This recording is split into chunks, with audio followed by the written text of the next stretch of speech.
मिलिए रचना से, एकदम मस्त मौला और चुलबुली। रचना की डिक्शनरी में लोड नाम का कोई शब्द नहीं है। उसे बस अपनी दुनिया में खुश रहना और परिवार से प्यार पाना पसंद है। पूरा ससुराल भी अपनी इस चुलबुली बहू पर जान छिड़कता है। लेकिन रचना की एक छोटी सी कमजोरी है, वो डांट बिल्कुल नहीं सह सकती। इधर राहुल ने उसे जरा सा टोका और उधर रचना के 2 किलो के आंसू बहना शुरू। राहुल स्वभाव से गंभीर और अनुशासित है, जिसे हर काम वक्त पर चाहिए। शादी के 6 महीने बीत चुके थे। राहुल ऑफिस से थका हुआ आता है और बिस्तर पर बैठता है। रचना अलमारी के पास खड़ी थी। रचना, एक बात पूछनी थी। हाँ बोलिए। पापा की दवाई आज टाइम पर दी थी? शाम वाली? हाँ दे दी थी। टाइम पर मतलब डॉक्टर ने 7 बजे का टाइम फिक्स किया था। जब मैंने 8 बजे फ़ोन किया था तब तुमने कहा था अभी दूंगी। फिर कब दी? अरे दे दी ना। अब आधा 1 घंटा इधर उधर हो गया तो क्या हुआ? रचना, पापा को शुगर है। 1 घंटा लेट होना छोटी बात नहीं है। मैंने घर आते वक्त पूछा था, तुमने तब भी ध्यान नहीं दिया। ठीक है, हो गई गलती। अब क्या रात भर इसी बात पर लेक्चर दोगे? मैं सिर्फ कह रहा हूं कि थोड़ा ध्यान रखा करो। उनकी सेहत का सवाल है। कल सुबह भी तुमने सलाद में बहुत ज्यादा नमक डाल रखा था। राहुल ने तो बस दवाई और सलाद में नमक कम रखने की बात की थी, पर रचना के दिमाग में इमोशनल अत्याचार की फिल्म शुरू हो चुकी थी। रचना रसोई के चाकू जोर जोर से चलाते हुए खुद से बुदबुदाने लगती है। तभी सुनीता भाभी पानी पीने आती है और उसे देख लेती हैं। हाँ, अब इन्हें नमक भी मुझसे ज्यादा प्यारा लगने लगा है। आज कह रहे हैं नमक कम डालो, कल कहेंगे सलाद टेढ़ा काटा है, घर से निकल जाओ, परसों कहेंगे तुम्हारी शक्ल अच्छी नहीं है, मायके चली जाओ। मैं तो इस घर में बस डांट खाने आई हूँ। पक्का राहुल जी मुझसे पीछा छुड़ाना चाहते हैं। मेरा तो कोई मोल ही नहीं है। सुनीता भाभी ये सब सुनकर दंग रह जाती है और दबे पांव अपने कमरे में भागती हैं। सुनिए जी, उठिए, अनर्थ हो गया। मैंने अभी रसोई में देखा, बेचारी रचना अकेली खड़ी खुद से बातें कर रही है और पागलों की तरह रो रही है। राहुल ने उसे इतना डरा दिया कि वो सदमे में है। मेरी इतनी भोली देवरानी को वो 2-2 किलो के आंसू बहाने पर मजबूर कर रहा है। कल आप राहुल की खबर जरूर लीजिएगा। उधर राहुल करवट लेकर लेट जाता है और रचना गुस्से में लाइट बंद कर देती है। अगली सुबह सुनीता आटा गूंथ रही थी और रचना बर्तन मांजते मांजते एक आंख से गंगा और दूसरी आंख से जमुना बहा रही थी। तभी, अरे रचना, आज बर्तनों से क्या दुश्मनी है? सुबह सुबह इतना शोर, और ये तू सुबह सुबह गंगा जमुना क्यों बहा रही है? छोड़ सब कुछ और बता मुझे। कुछ नहीं भाभी जी। चेहरा तो बता रहा है कि रात में राहुल से युद्ध हुआ है। बता क्या बात है? रचना और जोर जोर से रोने लगी। भाभी जी क्या बताऊं, रात को राहुल जी ने मुझे बहुत डांटा। बस पापा जी की दवाई में थोड़ी सी देर क्या हुई, वो तो चिल्लाने लगी कि तुम्हें कोई अक्ल नहीं है, तुम घर का कोई काम ठीक से नहीं करती। क्या? इतनी सी बात पर? रचना और जोर जोर से रोने लगी। हाँ भाभी जी, मैं पूरे घर का काम करती हूँ, दिन भर खटती रहती हूँ। अब क्या एक छोटी सी भूल के लिए इतना सुनना पड़ेगा? मेरा तो इस घर में कोई मोल ही नहीं है। मुझे तो ऐसा लगता है कि वो तो मुझसे प्यार ही नहीं करते। अरे अरे रो मत, तू तो कितनी भोली है। राहुल ने वाकई गलत किया। 5 मिनट की देरी के लिए कोई इतना बुरा भला कहता है क्या? पागल है वो। सुनीता भाभी कमरे के बाहर से गुजर रही होती है और उनकी कोहनी राहुल से टकरा जाती है। राहुल उन्हें देख लेता है। अरे सॉरी भाभी, आपको लग गई क्या? भैया जी, मेरी कोहनी की छोड़िए, पर ये जो आपने अभी किया है ना, ये बिल्कुल अच्छा नहीं किया। क्या? पर भाभी, मैंने तो बस। सुनीता भाभी ने राहुल की बात अनसुनी की और गुस्से में वहां से निकल गई। राहुल सिर खुजलाते रह गया कि सॉरी तो बोला था, फिर इन्हें क्या बुरा लग गया। अगले दिन राहुल अलमारी में अपनी शर्ट ढूंढ रहा था और रचना पास ही खड़ी राहुल को देखकर मुस्कुरा रही थी। रचना, ये शर्ट आयरन क्यों नहीं की? मेरी मीटिंग है आज। अरे मैं भूल गई, अभी कर देती हूँ। अभी मतलब? मुझे 15 मिनट में निकलना है। कल रात बोला था ना मैंने। तो क्या हुआ, हो जाएगी। आप तो ऐसे चिल्ला रहे हैं जैसे पता नहीं क्या हो गया। चिल्ला नहीं रहा हूँ, समझा रहा हूँ। थोड़ा पहले से सोच लिया करो कि सुबह जल्दी निकलना है। आज मैं कौन सी पहनूं? रोहन वहां सोफे पर बैठा चाय पी रहा होता है कि तभी राहुल का हाथ चाय पर लग जाता है और चाय गिर जाती है। अरे सॉरी रोहन, चोट तो नहीं लगी? भैया, मुझे क्या चोट लगेगी? चोट तो आपने भाभी के दिल पर पहुंचाई है। ये आपने बिल्कुल अच्छा नहीं किया भैया। अरे भाई, मैंने क्या किया है? रोहन भी पैर पटकते हुए वहां से चला गया। राहुल को समझ नहीं आ रहा था कि घर में हो क्या रहा है। राहुल गुस्से में दूसरी शर्ट निकालता है और तैयार होकर चला जाता है। सासू माँ कुर्सी पर बैठी होती हैं। रचना पानी लेकर आती है और उनके पास बैठ जाती है। क्या हुआ बहू, तबीयत तो ठीक है, चेहरा उतरा हुआ क्यों है? माँ जी, सुबह राहुल जी ने फिर बहुत बोला। बस एक शर्ट आयरन नहीं थी तो कहने लगी कि तुम्हें कोई होश नहीं रहता, तुम कुछ सोचती नहीं हो। क्या सिर्फ शर्ट के लिए? हाँ माँ जी, मैं सुबह से शाम तक मशीन की तरह काम करती हूँ। एक शर्ट रह गई तो क्या उन्हें मुझे इतना नीचा दिखाना चाहिए था? मैं थक गई हूँ माँ जी रोज रोज की इन बातों से। क्या इन्होंने मुझसे जोर जबरदस्ती से शादी की है, जो प्यार से मेरी तरफ एक बार भी नहीं देखते? अरे अरे रो मत बहू, तू इतना काम करती है घर में। राहुल ने ये ठीक नहीं किया, मैं पूछूंगी उससे। कुछ दिनों बाद रोहन आता है और रचना को उदास देखते हुए, भाभी, क्या हुआ? आप यहाँ अकेले क्यों बैठी हैं? देवर जी आपके भाई ने फिर बोला। बस कोट का एक बटन टूटा था तो कहने लगी कि तुम्हें कुछ दिखता नहीं है, तुम ध्यान नहीं रखती। क्या भैया ने ऐसा कहा? हाँ देवर जी, मैं क्या करूं, एक बटन नहीं दिखा तो क्या मैं इतनी बुरी हो गई? आपको अपने मन की बात बोलूं, मुझे लगता है आपके भैया मुझे छोड़ देंगे। वो बिल्कुल भी मुझसे प्यार नहीं करते। भाभी, आप रोइए मत। भैया को ऐसे नहीं बोलना चाहिए। मैं आज ही उनसे बात करता हूँ। एक दिन रिश्तेदारों के यहाँ जाने के लिए राहुल नीचे रचना का आधे घंटे से इंतजार कर रहा था। रचना, 5 बज गए, जल्दी आओ। 10 मिनट बाद रचना नीचे आती है। रचना, आधा घंटा लेट हो गए हैं हम। सबको बोला था कि टाइम पर पहुंचेंगे। बस 2 मिनट ही तो हुए हैं। 2 मिनट नहीं, 30 मिनट हुए हैं। थोड़ा टाइम की वैल्यू समझा करो। घर लौटकर रचना सीधे जेठ जी के पास पहुंचती है। क्या हुआ? रो क्यों रही है? राहुल ने कुछ कह दिया क्या? भैया जी, आज राहुल जी ने रास्ते भर मुझे सुनाया। बस तैयार होने में थोड़ी देर क्या हुई, वो तो ऐसे बोले जैसे मैंने कोई बहुत बड़ा जुर्म कर दिया हो। अरे यार, राहुल भी कमाल है। इतनी सी बात पर पूरी राह कलेश। तुम शांत हो जाओ, मैं देखता हूँ उसे। विकास भैया अपनी गाड़ी पार्क कर रहे होते हैं और उनकी गाड़ी राहुल की गाड़ी से हल्की सी टच होने वाली होती है। अरे विकास भैया, सॉरी, ध्यान नहीं रहा। राहुल, सॉरी मुझे नहीं, रचना को बोलो। ये जो तुम कर रहे हो ना, ये अच्छा नहीं कर रहे हो, बहुत गलत बात है। अरे भैया आप भी, पर हुआ क्या है? विकास भैया बिना जवाब दिए गाड़ी बढ़ाकर निकल गए। राहुल वहीं खड़ा सोच रहा था कि आज पूरा घर उसके पीछे क्यों पड़ा है। घर के हर सदस्य के पास रचना की एक अलग दुख भरी दास्तां पहुंच चुकी थी। अब बारी थी उस धमाके की जिससे राहुल अनजान था। रात को सब खाने की टेबल पर। राहुल, आज खाने पर बैठने से पहले मुझे कुछ कहना है। बेटा, घर में बहू का सम्मान सबसे ऊपर होता है। जी पापा जी, बिल्कुल। पर अचानक ये बात। अचानक नहीं राहुल, अब तो पानी सिर से ऊपर जा चुका है। बहू कुछ दिनों से अपनी आंख से गंगा और जमुना बहा रही है। तूने उसे इतना सुनाया कि उसे लगने लगा है कि तूने उससे जोर जबरदस्ती से शादी की है। क्या माँ, मैंने बस दवाई की बात। भैया जी, सिर्फ दवाई नहीं, मैंने खुद देखा है। आप छोटी छोटी बात पर उसे डांटते हैं। कल भी आपने उसे कितना भला बुरा कहा। भाभी, मैंने तो कल आपसे सॉरी भी बोला था जब आप टकरा गई थी। सॉरी से घाव नहीं भरते भैया जी, आपने जो किया वो अच्छा नहीं किया। अरे भैया, आपने तो हद कर दी। कोट के बटन के लिए भाभी को घर छोड़ने की धमकी दे दी। भाभी को लगता है कि आप उन्हें छोड़ देंगे। रोहन, ये क्या बकवास है? मैंने कभी ऐसा नहीं कहा। रचना, तुम चुप क्यों हो? बताओ सबको, क्या मैंने ऐसा कहा? रचना ने अपनी नजरें झुका ली और जोर जोर से सिसकने लगी। देखा मम्मी जी, ये सबके सामने भी मुझ पर चिल्ला रहे हैं। राहुल जी, अगर मैं इतनी बुरी हूँ तो साफ कह दीजिए, मैं चली जाती हूँ यहाँ से। अरे राहुल, इतना गुस्सा? बहू बेचारी हीरा है हीरा, तूने उसे रास्ते भर सुनाया, विकास बता रहा था। विकास भैया, आप भी? अरे मैंने बस इतना कहा था कि हम लेट हो रहे हैं। राहुल, बात सिर्फ लेट होने की नहीं है, तेरे लहजे की है। तू जो ये कर रहा है ना, वो अच्छा नहीं कर रहा। पूरी रात वो बेचारी रोती रही। बस राहुल, बहुत हो गया। आज के बाद बहू की आंखों में आंसू आए तो मुझसे बुरा कोई नहीं होगा। जा, सबके सामने बहू से माफी मांग। मैं माफी मांगू? पर पापा। हाँ राहुल, माफी मांग, और आज से बहू का कोई सामान तू हाथ नहीं लगाएगा। राहुल का चेहरा गुस्से और अचरज से लाल हो गया।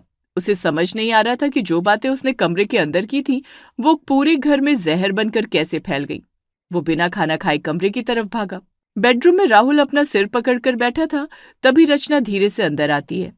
राहुल जी, खाना खा लीजिए, माँ जी गुस्सा करेंगी। रचना, जाओ यहां से, मुझे तुमसे कोई बात नहीं करनी। तुमने पूरे घर को मेरे खिलाफ खड़ा कर दिया है। रचना तुरंत कमरे से भागी और बाहर खड़े विकास भैया से टकरा गई। भैया जी देखिए, फिर से चिल्ला रहे, कह रहे जाओ यहाँ से। वो तो मुझे अब कमरे में भी नहीं रहने देना चाहते। राहुल, यह तू अच्छा नहीं कर रहा, याद रख। राहुल के घर में अब शीत युद्ध शुरू हो चुका था। घर का हर सदस्य राहुल को शक की निगाहों से देख रहा था और रचना की आंसुओं की फैक्ट्री 3 शिफ्टों में काम कर रही थी। लेकिन कहते हैं ना कि झूठ के पांव नहीं होते। अगली सुबह विकास भैया बरामदे में बैठे अखबार पढ़ रहे थे।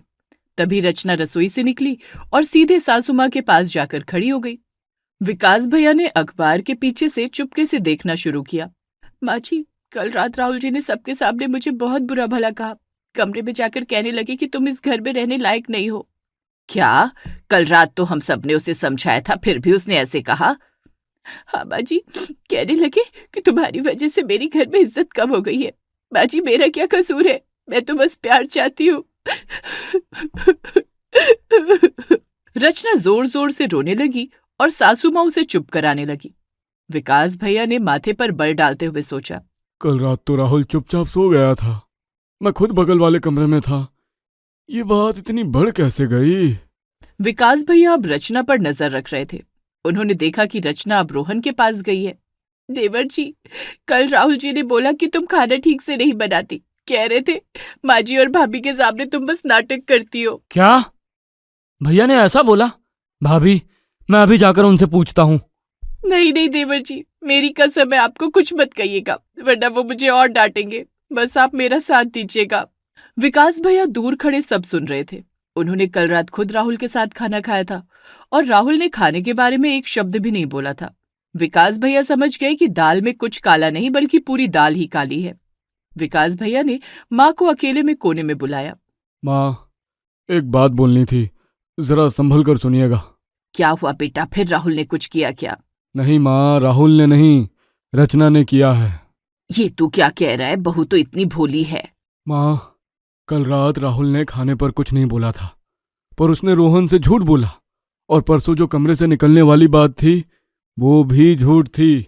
मैं खुद वहीं खड़ा था। रचना बातों को मिर्च मसाला लगाकर हम सबको राहुल के खिलाफ भड़का रही है। राहुल उसे एक शब्द बोलता है, वो उसका 4 शब्द बनाकर बोलती है। ये दोनों के पति पत्नी के बीच के कमरे की बात है। सासू माँ को पहले तो यकीन नहीं आया, पर विकास भैया की आंखों में सच्चाई देखकर वो चुप हो गई। शाम को सासू माँ ने सबको बैठक में बुलाया। राहुल एक कोने में उदास बैठा था और रचना हमेशा की तरह सासू माँ के पास हाथ मलते हुए खड़ी थी। राहुल बेटा, इधर आ, आज हम आखिरी बार इस मुद्दे पर बात करेंगे। माँ, अब और क्या सुनना बाकी है? आप लोग जो सजा देना चाहें दे दें। सजा बाद में, पहले सवाल। राहुल, दवाई वाले दिन तूने क्या कहा था? माँ, बस इतना कि पापा की शुगर बढ़ सकती है, टाइम पर दवाई दिया करो। बहू, क्या राहुल ने तुझे गाली दी थी या चिल्लाया था? नहीं, वो माँ जी डांटा तो था ही ना, बोले थे कि ध्यान रखा करो। बस इतना ही? या फिर उसने ये कहा था कि तुम घर में रहने लायक नहीं हो, जैसा उस दिन सुबह तुमने मुझे बताया? रचना की सिट्टी पिट्टी गुम हो गई। पूरे घर की नजरें अब रचना पर थीं। और कल रात खाने पर राहुल ने क्या बोला था? बोल बहू। वो कुछ नहीं बोला था। तो भाभी, आपने मुझसे क्यों कहा कि भैया ने खाने की बुराई की और आपको नाटकबाज कहा? क्योंकि रोहन, रचना को आंसू बहाने की आदत हो गई है। इसे अच्छा लगता है जब सब राहुल को बुरा भला कहते हैं और इसे बेचारी समझते हैं। रचना, अब सच सच बताओ, तुमने ऐसा क्यों किया? पूरे परिवार को राहुल के पीछे क्यों लगा दिया? क्या तुम सच में राहुल को बदनाम करना चाहती थी? नहीं भैया जी, मेरा वो मतलब नहीं था। मुझे लगा राहुल जी मुझे डांट रहे तो वो मुझे पसंद ही नहीं करते। क्या एक पति अपनी पत्नी को टोक रहा है तो वो तुम्हें नापसंद करने लगा? हाँ भैया जी, जिस दिन उन्होंने दवाई के लिए टोका मुझे लगा राहुल जी मुझसे प्यार ही नहीं करते। फिर उन्होंने शर्ट के लिए चिल्लाया तो मुझे पक्का यकीन हो गया कि वो मुझसे पीछा छुड़ाना चाहते हैं। तो बहू, तूने ये सब बढ़ा चढ़ाकर क्यों बोला? माँ जी, वो नादानी में हो गया। मुझे लगा कि छोटी बात पर आप लोग मेरी बात नहीं मानोगे, इसलिए मैंने थोड़ा मसाला डाल दिया। मुझे लगा राहुल जी गुस्सा हो गए, मतलब उनका प्यार खत्म। मुझे लगा कि अगर आप सब उन्हें डांटोगे तो वो सुधर जाएंगे और फिर कभी मुझ पर गुस्सा नहीं करेंगे। अरे भाई, तो मुझे घर भर से डांट खिलाकर तुम अपना प्यार पाना चाहती थी? ये कौन सा लॉजिक है रचना? मुझे लगा ये पति पत्नी वाला गेम है। मुझे क्या पता था कि आप सच में घर के विलन बन जाएंगे। सॉरी राहुल जी, अब मैं आपकी डांट को भी आई लव यू ही समझूंगी। भाई साहब, अब से मैं डांटूंगा ही नहीं, वरना पता चला कल को तुम मेरी डांट को तलाक समझकर मुझे ही घर से बेदखल करवा दो। कमरे में मौत जैसा सन्नाटा छा गया। ससुर जी ने अपना सिर पकड़ लिया और दादी जी अपनी माला जपने लगी। बेटा राहुल, हमें माफ कर दे। हम सब ने बिना सोचे समझे तुझे हिटलर बना दिया। भैया, मुझे भी माफ कर दो, मैं तो भावनाओं में बह गया था। राहुल कुछ नहीं बोला, बस उसकी आंखों में नमी थी। वो रचना की तरफ मुड़ा। रचना, अगर तुम्हें मेरी कोई बात बुरी लगी थी तो मुझसे कहती। पूरे घर में मेरे खिलाफ जहर घोलने की क्या जरूरत थी? क्या तुम्हें अंदाजा भी है कि पिछले कुछ दिनों में मुझ पर क्या गुजरी है? मुझे अपने ही घर में अजनबी जैसा महसूस होने लगा था। और एक बात और बताओ रचना, क्या मेरा तुम पर इतना भी अधिकार नहीं है कि मैं तुमसे दो शब्द बोल सकूं, तुम पर गुस्सा कर सकूं? तुम मेरी पत्नी हो। हम दोनों के बीच की बातें जो हम दोनों कमरे में करते हैं, वो अगर तुम सबको बताओगी तो हम दोनों का रिश्ता ही क्या बचा है? रचना के 2 किलो आंसू अब असली थे। वो फूट फूट कर राहुल के पैरों में गिर गई। मुझे माफ कर दीजिए राहुल जी। मुझे लगा कि अगर मैं रोऊंगी और सबको बताऊंगी तो सब मुझे प्यार करेंगे और आपकी डांट से बचाएंगे। मुझे नहीं पता था कि मेरी एक छोटी सी नादानी हमारे रिश्ते और इस घर की शांति को खत्म कर देगी। माँ जी, भैया जी, मुझे माफ कर दीजिए। सासू माँ ने रचना को उठाकर खड़ा किया और प्यार से उसके सिर पर हाथ रखा। बहू, याद रख, पति पत्नी के बीच की बात दीवार के बाहर भी नहीं जानी चाहिए। और तूने तो पूरे घर में ढिंढोरा पीट दिया। जो बात जैसी है उसे वैसी ही बताओ। बढ़ा चढ़ाकर बोलने से घर बसते नहीं, उजड़ जाते हैं। और मैं भी वादा करता हूं, मैं डांटूंगा नहीं, बस प्यार से समझाऊंगा। हाँ, लेकिन अगली बार अगर बटन टूटा मिला तो मैं खुद चाका लगा लूंगा। पर तुम आंसू मत बहाना, प्लीज प्लीज। ये 2 किलो के आंसू मुझे बहुत महंगे पड़े हैं। पूरा घर ठहाकों से गूंज उठा। रचना ने अपनी आंखें पोंछी और मुस्कुरा दी। तो ये थी भोली भाली देवरानी की कहानी। आंसू तो अभी भी गिरते हैं, पर अब वो दुख के नहीं, खुशी के होते हैं। बात को बढ़ाकर बोलना रिश्तों में कड़वाहट लाता है। तो सच बोलिए और सुखी रहिए। घर में चारों ओर सन्नाटा। हाँ, इतनी सुबह सुबह सब सो रहे होते हैं। बस अनिका नहाकर किचन में घुसी। अनिका फ्रिज से सब्जी निकालकर काटते हुए, मुझे ये सब्जियां रात में ही काट कर रख देनी चाहिए थी। अब इन सब्जियों को कट करने में ही 15 मिनट निकल जाएंगे। कुछ देर में घर में धीरे धीरे हलचल होने लगती है। जया और विमल बेड से उठकर सीधा हॉल में आते हैं और फिर क्या, जया किचन की ओर आवाज लगाती है, नीतू बहू, चाय बना दे। हाँ मम्मी जी, पराठा सेक कर बना दूंगी। बहू, तू अपना ही कर ले, वही बहुत है। जितनी देर में तू चाय बनाएगी उतनी देर में नीतू चाय और नाश्ता दोनों बनाकर दे देगी। ठीक है मम्मी जी, मुझे भी आज एक जरूरी मीटिंग है तो ऑफिस के लिए जल्दी निकलना है। मैं अपना टिफिन तैयार करके निकलने ही वाली थी। हाँ बहू, तू जा, चाय तो दिव्या भी बना लेगी। अनिका जल्दी जल्दी अपने साथ 2 और टिफिन रेडी करती है और फिर क्या, बैग लेकर जल्दी से घर से बाहर निकल जाती है। दिव्या, दिव्या, उठ जरा, चाय बना दे। दिव्या हॉल में आती है। हाँ पापा, क्या सुबह सुबह चिल्ला रहे हो, सोने भी नहीं देते। नीतू नहा रही होगी और अनिका ऑफिस के लिए निकल गई। अरे हम दोनों के लिए 2 कप चाय बना दे, बस फिर आराम से जाकर सो जा। ठीक है मम्मी, अभी बनाती हूँ। दिव्या जैसे ही किचन में घुसती है तो सिंक में बर्तनों का बड़ा सा ढेर और किचन थोड़ी सी गंदी भी होती है। ये देखकर नंदरानी दिव्या का पारा हाई हो जाता है और फिर क्या, हॉल में आकर, मम्मी किचन को कबाड़ खाना बना दिया है। चारों तरफ बर्तन और सब्जी के छिलके फैले पड़े हैं। मम्मी, अनिका भाभी को जब पूरा काम करना नहीं होता तो काम ही क्यों करती है? बेटा, तू वो सब ध्यान मत दे, बस चाय बना दे, उसके बाद कितना भी चिल्लाना। इतने में नीतू नहाकर वहां आ जाती है। क्या हुआ दिव्या, तुम चिल्ला क्यों रही हो? भाभी, जब आप किचन में जाओगी तो आपका भी रिएक्शन यही होगा। अनिका भाभी सिंक में बर्तन ऐसे छोड़ गई हैं जैसे इस घर में बर्तन धोने वाली लगी हो। दिव्या, वो अपना नाश्ता बनाकर ऑफिस जाती है। जब उसे जल्दी होती है तो वो बर्तन छोड़ जाती है। इसमें कोई नई बात नहीं है। अब मेरे लिए तो नई बात ही है। मैं हर रोज सुबह जल्दी नहीं उठती हूँ। मम्मी पापा के लिए चाय बनानी होती है। मैं ऐसी गंदी किचन में चाय नहीं बना सकती। दिव्या, अगर किचन गंदी है तो उसे साफ करते हैं, ना कि उसे देखकर गुस्सा। अभी एक काम तो आप ही कर सकती है, तो मैं इतनी महान नहीं हूँ जो हर चीज चुपचाप देखती रहूं। नीतू बहू, ये तो बस बातें बनाएगी, तू जाकर चाय बना दे। जी मम्मी जी, अभी मैं 5 मिनट में किचन साफ करके आपके लिए चाय बनाती हूँ। उसके बाद सबके लिए नाश्ते की तैयारी करनी है। हाय, मेरी फुर्तीली बहू 5 मिनट में सारा काम खत्म कर देती है। नीतू के हाथ डबल स्पीड में चलते हुए पहले सिंक के बर्तन साफ करती है और उसके बाद किचन को चमकाकर चाय बनने रखती है और दूसरी तरफ नाश्ते की तैयारी करती है। नीतू, मुझे और रुमाल दे दो, आज भी 10 बजे से पहले ऑफिस नहीं पहुंच पाऊंगा। जी देती हूँ। भाभी, नाश्ता लगा दीजिए, मैं बिल्कुल तैयार हूँ। देवर जी, बस 1 मिनट में अभी आती हूँ। इतने में नीतू का बेटा डुग्गू जाग जाता है। सचिन जी, आप इतनी तेज बोलते हो, डुग्गू अच्छी नींद से सो रहा था, इतनी तेज आवाज दी कि वो जाग कर बैठ गया है। नीतू बच्चे को गोद में लेकर चुप करते हुए किचन में जाती है। ये लीजिए देवर जी आपका नाश्ता। भाभी, डुग्गू को मम्मी को दे दो, आप आराम से काम कर लो, अभी तो मेरा टिफिन भी लगाना होगा ना।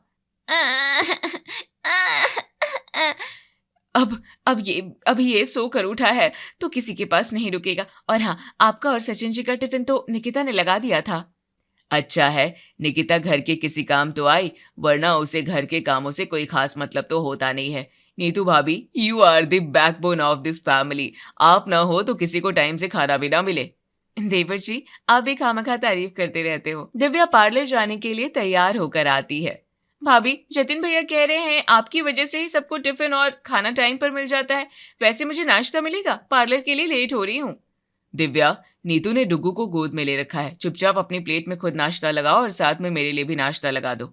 अब नीतू भाभी के होते हुए मुझे काम करना पड़े, ये तो कोई बात नहीं हुई।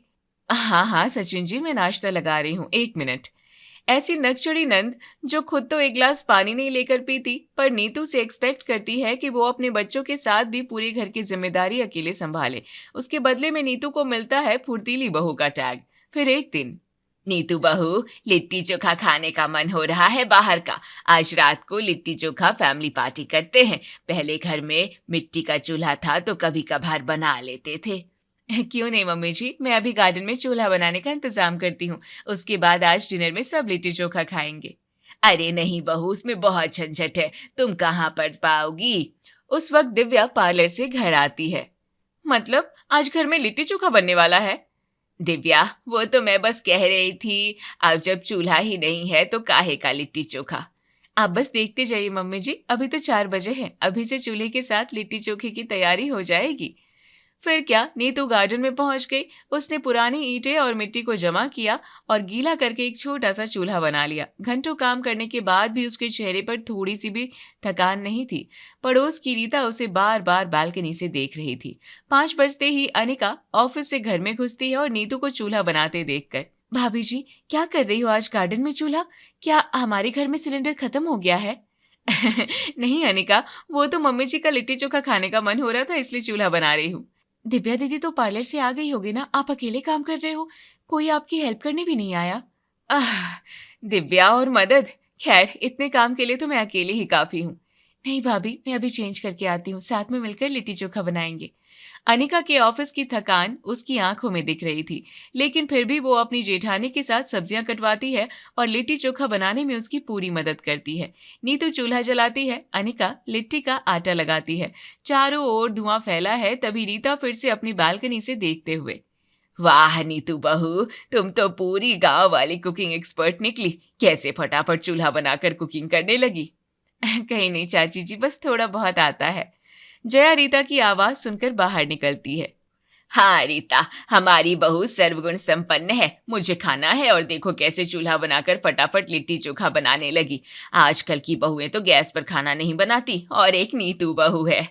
नजर ना लगे, लेकिन नीतू सच में बहुत फुर्तीली है, लेकिन यह अनिका, इसमें अभी भी बचपना है, आलस दिखाती रहती है। तूने सही कहा, सुबह ही देखो बर्तन छोड़कर ऑफिस के लिए चली गई। खैर नीतू बहू है तो मुझे किसी बात की चिंता नहीं।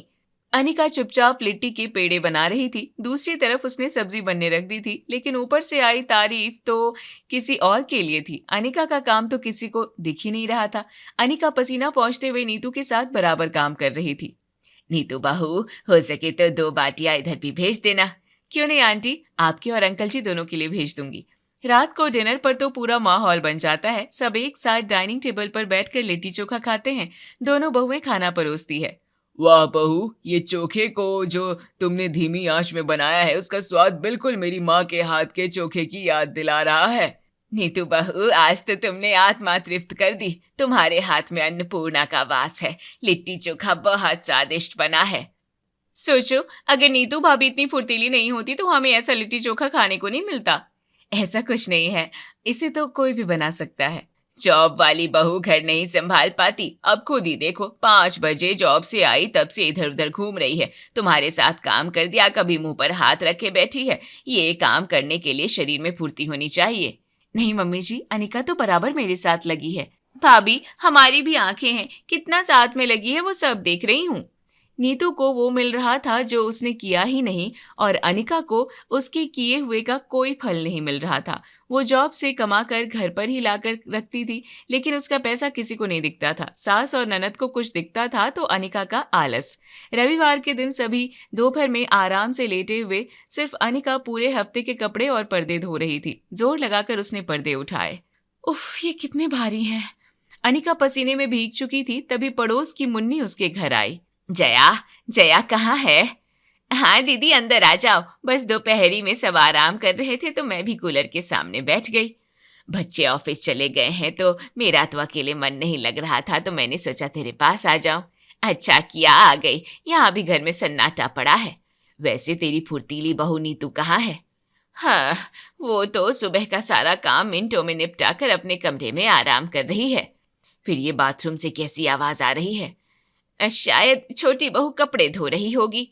इतने में अनिका कपड़ों से भरा टब सुखाने के लिए सीढ़ियों की तरफ जा रही थी। उसके चेहरे की थकान साफ दिख रही थी। तभी मुन्नी की नजर अनिका पर गई। अनिका बहू, तेरा भी पूरा दिन काम ही नहीं निपटता। देखो नीतू आराम से सो रही है, थोड़ा हाथ जल्दी चलाओ तो तुम भी संडे में आराम से सो पाओ। आंटी जी, हम औरतों के लिए क्या संडे क्या मंडे, हर दिन वर्किंग डे होता है। आज रूम की सफाई की तो थोड़ा लेट हो गया। अरे दीदी, अगर रोज काम करे तब ना, काम की प्रैक्टिस हो। हफ्ते में एक दिन तो कपड़े धोती है तो कहाँ से जल्दी धुल जाएंगे। अब नीतू बहू रोज कपड़े धोती है, इसलिए तो 5 मिनट में पूरे घर के कपड़े धोकर डाल देती है। मुझे तो ये लगता है इसके ऑफिस में ये कितनी बार झपकियां लेती होगी, फुर्तीली जेठानी की आलसी देवरानी। बहू, तू इतना भारी टब लेकर क्यों खड़ी है? तू जा, वरना चिक चली जाएगी और तू कपड़े भी नहीं सुखा पाएगी। जी मम्मी जी। इतने ताने सुनने के बाद अनिका चुपचाप वहां से चली जाती है। एक इंसान क्या क्या संभाले, घर और बाहर।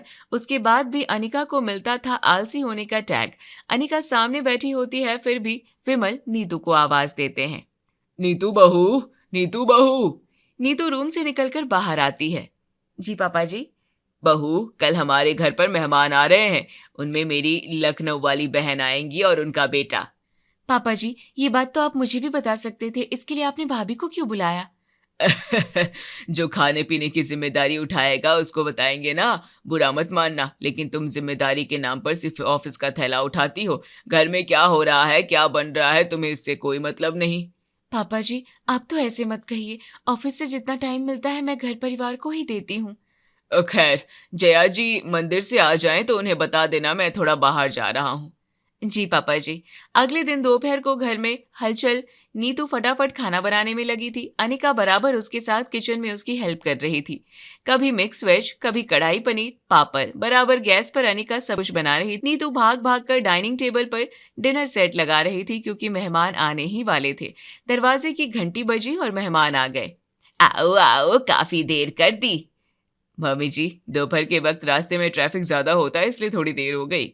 जया, मुझे लग रहा है तुझे हम लोगों का नहीं बल्कि घर में बन रहे स्वादिष्ट खाने की खुशबू की वजह से लंच करने का इंतजार था। हाँ, सही कहा दीदी। अब 1 बजने वाला है, लंच का टाइम भी हो गया है। चलिए आप लोग डाइनिंग टेबल पर आ जाइए, खाना तैयार है। अरे बहू, बुआ जी अभी अभी आई हैं और तुरंत खाने के लिए बुला रही है। चाय नाश्ता तो कराओ। मम्मी जी, सब कुछ रेडी है, पहले आप सभी को डाइनिंग टेबल पर तो आ जाइए। फिर क्या, पूरी फैमिली डाइनिंग टेबल पर बैठ गई और साथ में चाय पिया, नाश्ता किया और कुछ देर बाद खाने का टाइम आया। नीतू ने पूरी डाइनिंग टेबल को सब्जियों, पूड़ियों और पापड़ों से सजा दिया और अनिका किचन के अंदर काम कर रही थी, जो किसी को दिख नहीं रहा था, लेकिन नीतू की भाग दौड़ सभी को दिख रही थी। बताइए दीदी, नीतू का बना खाना कैसा लगा? खाना तो जरा सारा अच्छा बना है, लेकिन कढ़ाई पनीर बहुत बढ़िया बनाया है। नीतू, इतना सब कुछ बनाने की क्या जरूरत थी, थोड़ा बना लेती। मेरी नीतू बहू को मेहमानों की खातिरदारी करना बहुत पसंद है, इसलिए क्वालिटी फूड बनाया है और उसके साथ क्वांटिटी भी अच्छी है। सच में भाभी, कढ़ाई पनीर बहुत डिलीशियस बना है। देवर जी, कढ़ाई पनीर तो डिलीशियस बनेगा ही, आखिरकार बनाया किसने है? इतना अच्छा खाना और कौन बना सकता है, हमारी नीतू भाभी। इतने में अनिका पूड़ियाँ लेकर डाइनिंग एरिया में पहुंच जाती है। ये बाकी का खाना तो मैंने ही बनाया है, लेकिन कढ़ाई पनीर हमारी अनिका ने बनाया है। हाँ हाँ, हमारी छोटी बहू तो एक काम में 1 घंटा करती है, बीच बीच में जम्हाइयाँ भी लेती होगी। अगर अनिका भाभी को इतने लोगों का खाना बनाना पड़ेगा तो पूरा दिन भी कम पड़ जाएगा। अनिका दिव्या और जया की बात सुनकर गुस्से से भर जाती है, फिर भी सच बोलती है। भाभी, आप झूठ क्यों बोल रही हैं? कढ़ाई पनीर की तैयारी मैंने की थी, लेकिन इसका तड़का तो आपने लगाया था। अनिका बहू, तू ज्यादा सच्चाई की देवी मत बन। हम सब जानते हैं कि तेरे शरीर में आलस कूट कूट के भरा है। अपनी जेठानी से कुछ सीख तो। बुआ जी, अनिका हमेशा मुझे कुछ न कुछ सिखाती रहती है। नीतू की इतनी फुर्तीली और काम करने वाली बहू हमारे पूरे खानदान में नहीं है। हमारे भाई के लिए ऐसी बहू मिल जाए तो कितना सही रहे। नीतू, तेरी कोई बहन हो तो बता। तू तो जानती है हमारे घर में किसी चीज की कमी नहीं है, सिर्फ एक बहू के अलावा। नीतू भाभी की तो कोई बहन नहीं है, लेकिन अनिका भाभी की छोटी बहन है बुआ जी। अगर अनिका भाभी की बहन से शादी करवाना चाहो तो बात आगे बढ़ाएं। क्या मजाक कर रही हो दिव्या? तुम्हारे तो घर में 2 बहुएं हैं तो काम चल जाता है, वरना हमारे घर में ऐसी आलसी बहू आ गई तो घर कौन संभालेगा? पूरे दिन तो काम चोरी करती रहेगी। सब खाना खाकर उठते हैं। नीतू बहू, खाना बहुत बढ़िया लगा, तुम्हें खूब आशीर्वाद। अब तो सहनशीलता की सारी हदें पार हो गई थी। मेहमान भी सिर्फ नीतू की तारीफ कर रहे थे, जबकि अनिका ने नीतू के साथ सारा खाना बनवाया था। अनिका को गुस्सा आया और वो अपने कमरे में चली गई। मेहमान चले गए पर अनिका कमरे से बाहर नहीं निकली। मम्मी, देख रही हो डाइनिंग टेबल पर कितने बर्तन पड़े हैं और नीतू भाभी किचन साफ कर रही है, लेकिन अनिका भाभी को अपनी जिम्मेदारी का एहसास नहीं है। लेकिन वो है कहाँ? काफी देर से दिख ही नहीं रही। अपने कमरे में आराम कर रही है। आज मैं इस आलसी बहू की नींद पूरी करती हूँ। जया अनिका के रूम में जाती है। अनिका बहू, किचन का काम फैला पड़ा है और तुम यहाँ आराम कर रही हो। मम्मी जी, मेरे पैर में दर्द है, मैं काम नहीं कर सकती। फिर क्या, बहू ने काम के लिए मना किया तब तो उसे फांसी पर चढ़ा दो। वही हुआ। जया शाम के टाइम अनिका को हॉल में बुलाती है। हॉल में सभी लोग बैठे होते हैं। जतिन भैया, अनिका भाभी को थोड़ा समझाइए कि इस तरह काम चोरी करना ठीक नहीं है। पूरे दिन नीतू भाभी अकेले काम करती है। हाँ, आज इसकी ऑफिस की छुट्टी थी तो पैर दर्द का बहाना लेकर बैठ गई। अनिका, ये मैं क्या सुन रहा हूँ? कोई तो काम कर लिया करो, काम चोरी करना ठीक नहीं है। मैं पूरे दिन काम करने के बाद भी अगर काम चोर हूँ तो काम चोरी करने में कोई बुराई नहीं है। आज मैंने पूरे दिन किचन में लगातार खाना बनाया, लेकिन उसके बाद भी इन लोगों ने मेरी मजाक बनाई। क्या हुआ नीतू, तुम बताओ। जी, आज सुबह से 4-5 सब्जियां और खाना मैंने अकेले नहीं बनाया था। उसमें अनिका ने मेरी पूरे टाइम मदद की, तभी मैं इतना बढ़िया खाना बना पाई। लेकिन मम्मी जी ने और दिव्या ने मेहमानों के सामने अनिका का बुरी तरह मजाक बनाया। मैंने क्या मजाक बनाया? ये आलसी है तो आलसी ही कहूंगी। 1 मिनट दिव्या, तुम्हें अनिका कहाँ से आलसी लगती है? वो सुबह तुम सबसे पहले उठकर 3-4 टिफिन बनाती है, उसके बाद ऑफिस जाती है और पूरे दिन एक चेयर पर बैठकर काम करती है। शाम को घर आने के बाद वो डिनर बनाने में मेरी मदद करती है। नीतू एकदम सही कह रही है, घर में सबसे पहले अनिका ही उठती है। मैं सिर्फ घर में काम करती हूँ और दोपहरी में आराम करती हूँ। इसे तो आराम का वक्त तक नहीं मिलता, उसके बाद भी मैं फुर्तीली और ये आलसी कैसे हो गई? थैंक्स भाभी, आपकी वजह से मुझे अनिका की परेशानी रियलाइज हुई, वरना मैं भी अनिका को आलसी समझता था। बहू, बात तो तू सही कह रही है। मैंने इसके दिन भर के रूटीन के बारे में कभी सोचा ही नहीं। ये घर के काम में तेरी मदद कर देती है, लेकिन इसके ऑफिस के काम में तो इसकी कोई मदद नहीं करता। हम इसे पूरे टाइम आलसी समझते रहे और ये तो हमारी सबसे फुर्तीली बहू है। हमारी दोनों बहुएं इस घर के 2 पहिए हैं। अनिका भाभी, मैंने सबके सामने आपका मजाक बनाया, उसके लिए मुझे माफ कर दो। अच्छा है, आप लोगों को मेरे काम की कीमत समझ आई।